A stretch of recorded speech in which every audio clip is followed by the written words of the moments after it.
అవి 1990 సంవత్సర కాలం నాటి రోజులు.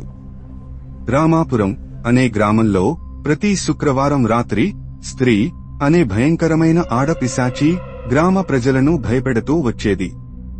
ఆమె దట్టమైన అడవిలో ఉన్న తన పాడుబడ్డ కోట నుండి బయలుదేరి గ్రామంలో ప్రవేశించి రాత్రి 9 గంటల కంటే ముందు ఎవరు అయితే తమ ఇండ్ల తలుపులు మూయకుండా తెరచి ఉంచుతారో స్త్రీ ఆ ఇంట్లోకి ప్రవేశించి వారిని శిక్షించేది.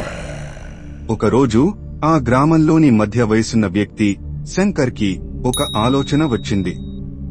ఎందుకని నేను ఒక కాగితంపై "ఓ స్త్రీ, ఇంట్లో ఎవరూ లేరు, దయచేసి రేపురా" అని రాసి నా ఇంటి ద్వారంపై అంటించకూడదు?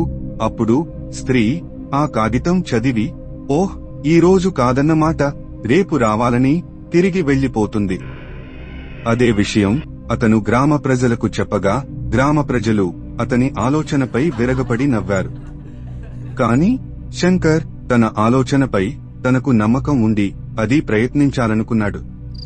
తదుపరి శుక్రవారం రాత్రి అందరు గ్రామస్తులు వేగంగా తమ ఇళ్ల ద్వారాలను మూసేసి ఇళ్లలోకి వెళ్లిపోయారు.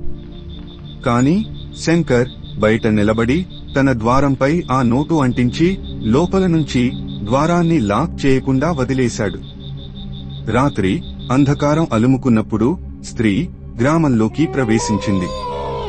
ఆమె 2 కండ్లు ఎర్రగా వెలుగుతూ ప్రతి ఇంటిని పరిశీలిస్తూ ప్రతి ద్వారాన్ని చూస్తూ వెళ్తోంది. అన్ని ఇళ్ల ద్వారాలు మూసి ఉన్నప్పటికీ శంకర్ యొక్క ద్వారం తెరిచి ఉండటాన్ని స్త్రీ గమనించింది. స్త్రీ కాగితం చూసింది, కాని ఆమె చదవలేకపోయింది. ఎందుకంటే ఆమెకు చదువు రాదు, అక్షరజ్ఞానం లేదు. ఈ విషయం పాపం శంకర్ కు తెలియదు. ఆమె కోపంతో శంకర్ యొక్క ఇంట్లోకి ప్రవేశించింది.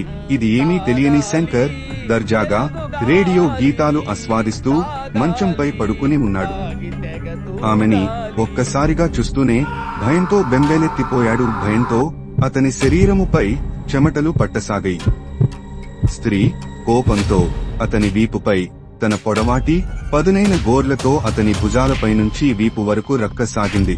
తనకు కోపం తగ్గగానే శంకర్ తో తను మరల తిరిగి వస్తానని, ఈసారి తలుపులు తెరిస్తే చంపేస్తానని బెదిరించి వెళ్లిపోతుంది.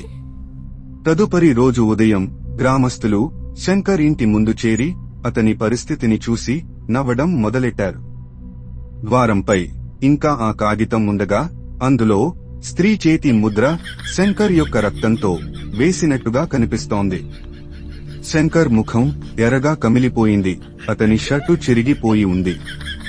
మరియు అతని శరీరంపై లోతైన గోటి గాయాలు కనిపించాయి.